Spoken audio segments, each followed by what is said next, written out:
My friends, my family, and my allies who are here today, we stand in the face of injustice, fighting not just for our rights, but for the dignity, safety, and lives of transgender people, not just in Los Angeles, but across the nation. The attacks in our community are relentless, and we refuse to stay silent. For years, conservatives have pushed to ban gender-affirming health care for both minors and adults alike. This led to the current administration enforcing an unconstitutional executive order banning gender-affirming medical care for trans people under 19. I want to remind you that executive orders are not laws. Executive orders only determine the enforcement of the law. Multiple judges have struck down this transphobic order, yet Children's Hospital of LA continues to deny puberty blockers and hormone therapy for new trans patients under the age of 19. They also canceled every single surgery that they have on the books for trans people under 19.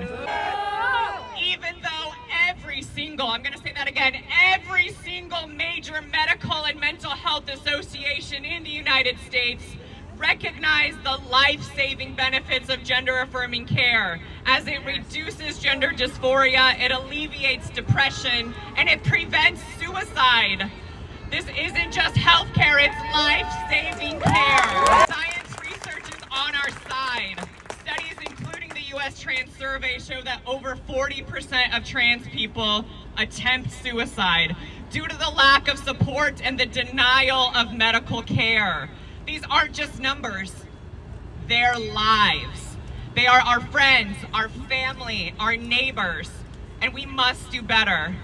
Studies from the University of Washington and the proceedings of the National Academy of Sciences confirm trans kids know who they are as young as 3 or 4 years old. And puberty blockers have been safely used by cisgender children since the 80s, but they're not being denied care. This is blatant discrimination. I speak from experience. At just 4 years old, I myself told my parents that I am a girl and my name is Rose. Of course, in the 90s, I didn't know the word transgender. I didn't know what it meant, but I did know who I am. And they didn't believe me.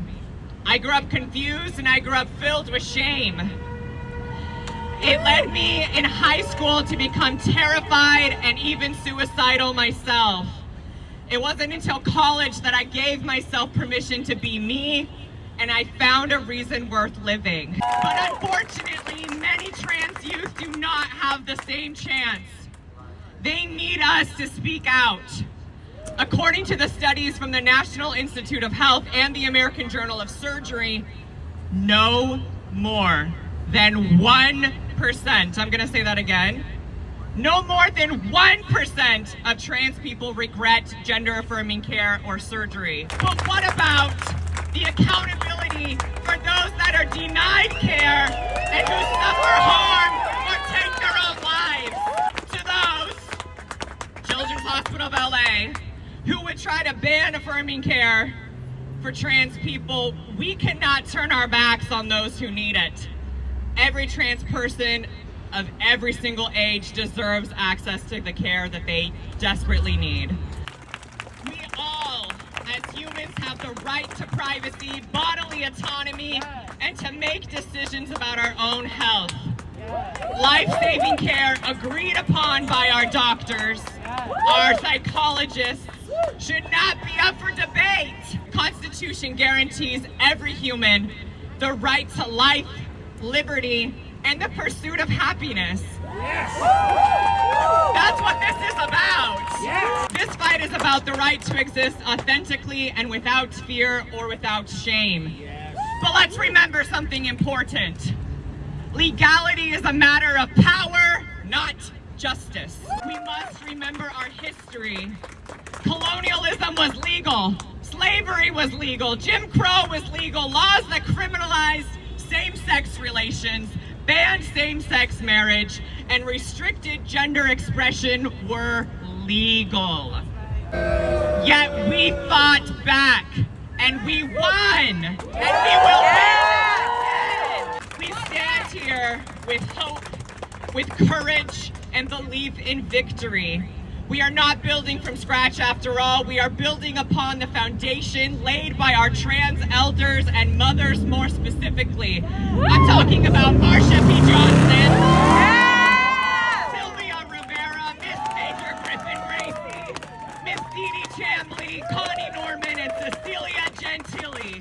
They fought for us, demonstrating that advocacy, if it's to be sustainable, it must be rooted in care for ourselves and for each other.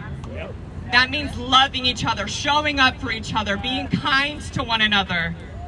We will make our voices heard. We will ensure that every single transgender person, regardless of age, regardless of nationality, regardless of status, has access to the care that they need.